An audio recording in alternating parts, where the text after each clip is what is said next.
Welcome back to Simple Truth. We're in the story of Joseph.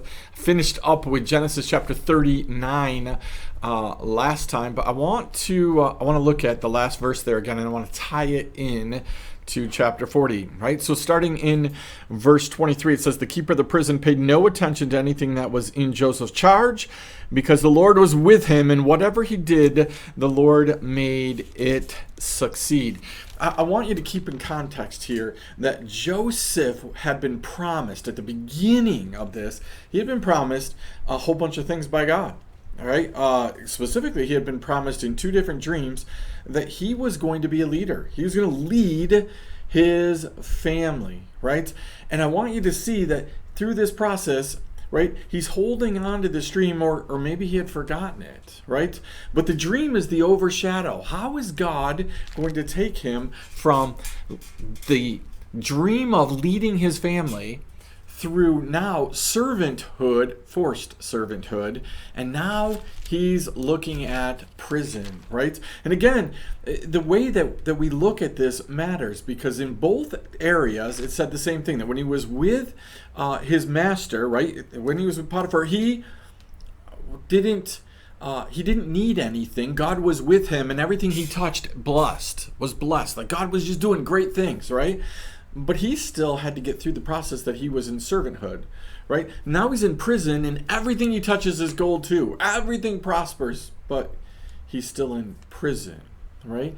Maybe you are in that same place. That God has given you a dream. He's given you some promises, and you're looking at it and going, I don't get it. I don't get how this all comes together. How am I going to get from A to B?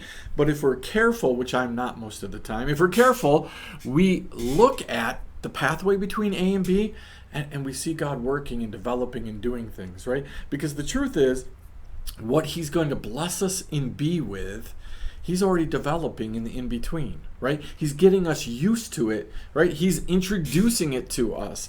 We were talking this morning earlier, about I'm open to being spirit-led and spirit-filled, and I'm open to this and all these things. But, sometimes we get so myopic in nature. We're looking this way, and God says, if you just turn your head, you would see how this is going to fit together. But sometimes circumstances cause us problems, and that's what we're going to find out. So let's look at verse 1 of chapter 40.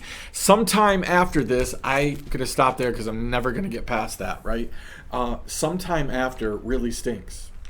So sometime after, when Abraham led his family to the promised land, God said, hey, you're not going to inherit this now.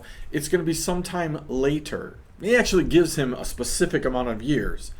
400 years, and then you're going to inherit this land. But that's quite the big sometime later, right? There's all these times where God says to Noah, build me an ark because it's going to rain. Now, there is nothing that says, in the Bible at least, that Noah was told how many years he was going to have to build the ark or how long he was going to have to wait. It's just a sometime later. Even at the beginning of that chapter, and God says, sometime later, God looked at the earth and saw it was completely wicked, completely out of control, right? Whatever that means to you in your Greek, right, and your Hebrew studying, like, it was out of control. Sometime later, Cain and Abel were out making sacrifices. Sometime later, David did this, and Joshua did this, and Gideon did this. And it's always some time later. The simplicity of this truth is God's sometime later never, ever, ever matches up with my sometime now, right? What I want is sometime now. But God looked down at Joseph, and God said, listen, I'm going to give you the dream. I'm going to give you the vision. I'm going to give you the promise, right? When God gives you a dream, it's a promise, right? This is what's going to happen. But then he says, hey, it'll happen some time later. Well, I don't like that. I want some time now. So can you imagine being Joseph? You get the dream. Sometime later, you're out delivering food to your brothers. And what happens? They put you in a cistern. They were going to leave you for dead. They're going to kill you, actually. Then they're going to leave you for dead. And then they come up with the brain trust idea of, no, let's sell him. All right? I want you to think of the flip side of that. Jacob, who's Joseph's father, right?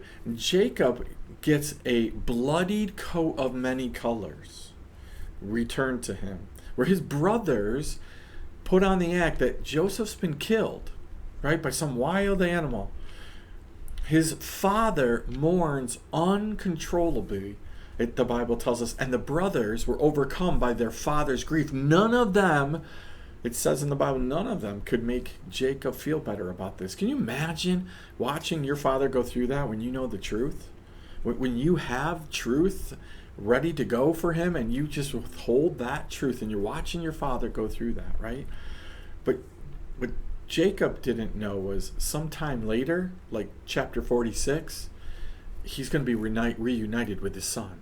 And God had a sometime later for Jacob as well. Right? Sometimes we're going through stuff and we're mourning like it's death, like it's the end of something. And God says, no, sometime later, I'm going to restore that. I'm going to revive that. I'm going to bring that back. I was talking about that last night with a group of people and talking about my best friend passing away and like the period of time in between that, right? And just how crazy that was in my world of thinking and just all being mad at God, but not being allowed to be mad at God. So I'll just not be mad at God, but I'm mad at God, all these things. And it's funny because God has restored things, replaced, right? Not that you can ever replace people, but God has restored relationships that are similar in nature. And you know what? That's amazing because it definitely was sometime later. But God says, go through this process so that you'll be ready. Sometime later, I'll give you back what you've lost.